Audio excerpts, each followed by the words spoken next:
नमस्कार साथियों, bridge to GK GS. दोस्तों, जैसा कि आप लोगों को मालूम होगा, हम लोग भारतीय राज्य व्यवस्था से संबंधित महत्वपूर्ण प्रश्नों को हल कर रहे थे। तो दोस्तों, आज की इस वीडियो में हम लोग उन्हीं प्रश्नों को कंटिन्यू करेंगे और चलते हैं दोस्तों अपने महत्वपूर्ण प्रश्नों की ओर।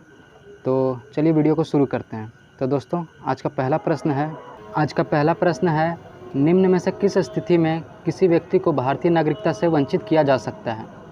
ऑप्शन है निर्वाचन के दौरान, आपातकाल के दौरान, युद्ध के दौरान, उपयुक्त सभी।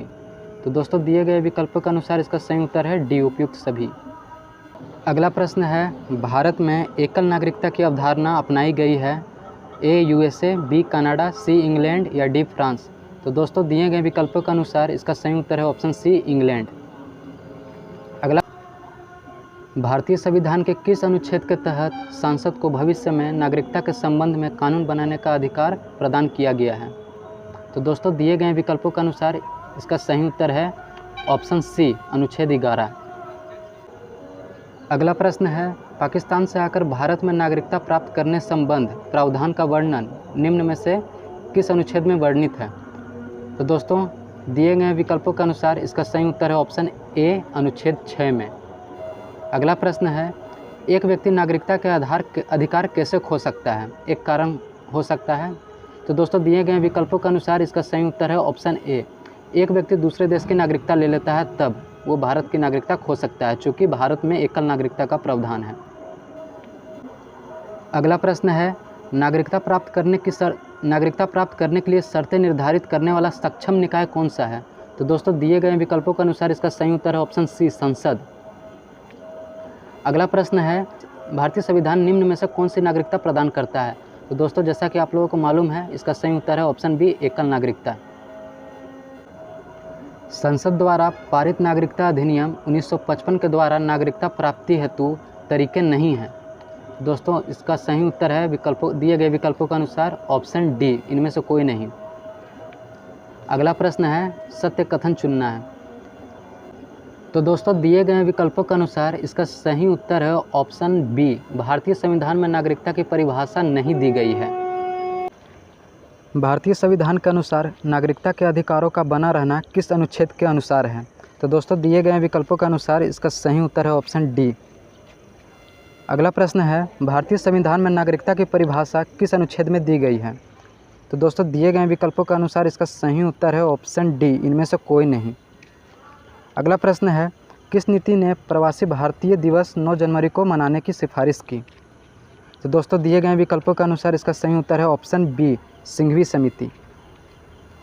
अगला प्रश्न है, नागरिकता का प्रावधान भारतीय संविधान के किस भाग में व किस अनुच्छेद में है? तो दोस्तों, इसका सही उत्तर है ऑप्शन सी, भाग 2 और अनुच्छेद 5 से 8 में। अगला प्रश्न है, नागरिकता अधिनियम 1955 के अंतर्गत पंजीकरण द्वारा भारतीय नागरिकता प्राप्त करने के लिए भारतीय मूल के व्यक्ति को भारत में कितने वर्ष बिताने होंगे? तो दोस्तों, दिए गए विकल्पों के अनुसार इसका सही उत्तर है ऑप्शन नंबर सी, 7 वर्ष।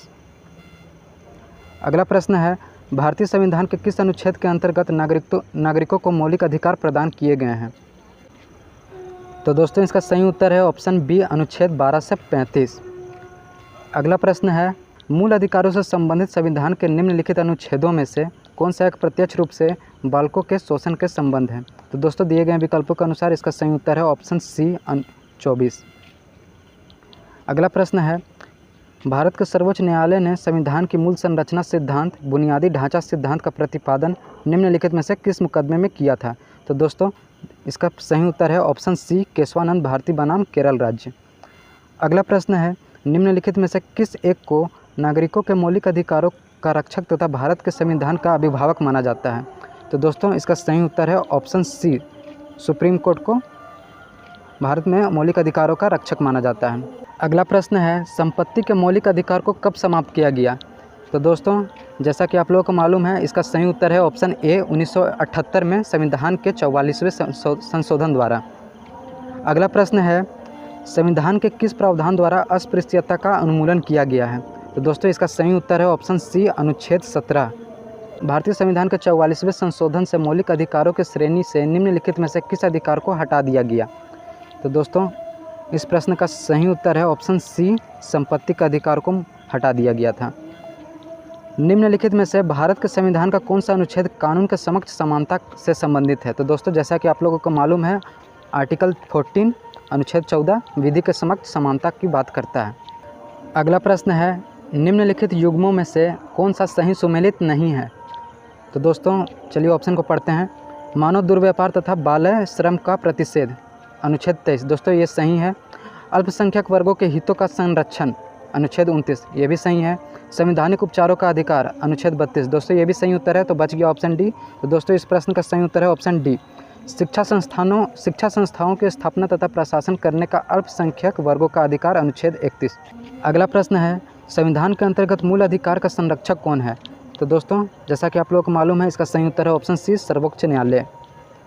अगला प्रश्न है, वर्तमान समय में भारतीय संविधान के अंतर्गत संपत्ति का अधिकार एक डैश है? तो दोस्तों दिए गए विकल्पों के अनुसार इसका सही उत्तर है ऑप्शन बी, वैधानिक अधिकार। अगला प्रश्न है, समानता का अधिकार संविधान के निम्न अनुच्छेदों में से किनके अंतर्गत दिया गया है? तो दोस्तों यहाँ पर अनुच्छेद 14 ये सही है, अनुच्छेद 15 ये भी सही है और अनुच्छेद 16 ये भी सही है। तो दोस्तों दिए गए विकल्पों के अनुसार इसका सही उत्तर है ऑप्शन सी, 2, 3 और 4, ये दोस्तों सही मेल है। अगला प्रश्न है, भारत में रहने वाला ब्रिटिश नागरिक दावा नहीं कर सकता? तो दोस्तों दिए गए विकल्पों के अनुसार इस प्रश्न का सही उत्तर है ऑप्शन ए, व्यापार और व्यवसाय की स्वतंत्रता के अधिकार का।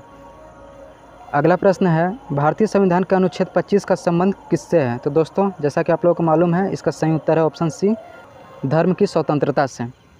अगला प्रश्न है, संविधान के किस अनुच्छेद के अंतर्गत सिखों द्वारा कृपान धारण करना धार्मिक स्वतंत्रता का अंग माना गया है? तो दोस्तों दिए गए विकल्पों के अनुसार इस प्रश्न का सही उत्तर है ऑप्शन बी, अनुच्छेद 25। अगला प्रश्न है, दोस्तों ये एक मिलान करने वाला प्रश्न है, तो चलिए दिए गए उपबंधों को इनके सही अनुच्छेद के साथ जोड़ते हैं। तो दोस्तों उपाधियों का निषेध, तो दोस्तों ये दिए गए विकल्पों के अनुसार ऑप्शन 3 अनुच्छेद 18 से संबंधित है। धार्मिक मामलों के प्रबंध की स्वतंत्रता, तो दोस्तों ये आर्टिकल 26 से संबंधित है। अल्पसंख्यकों की भाषा का संरक्षण, तो दोस्तों ये अनुच्छेद 29 से संबंधित है। शिक्षा का अधिकार, तो दोस्तों जैसा कि आप लोगों को मालूम है, अनुच्छेद 21A या 21 का। तो दोस्तों कूट के द्वारा इसका सही उत्तर है ऑप्शन डी, 3, 4, 1, 2।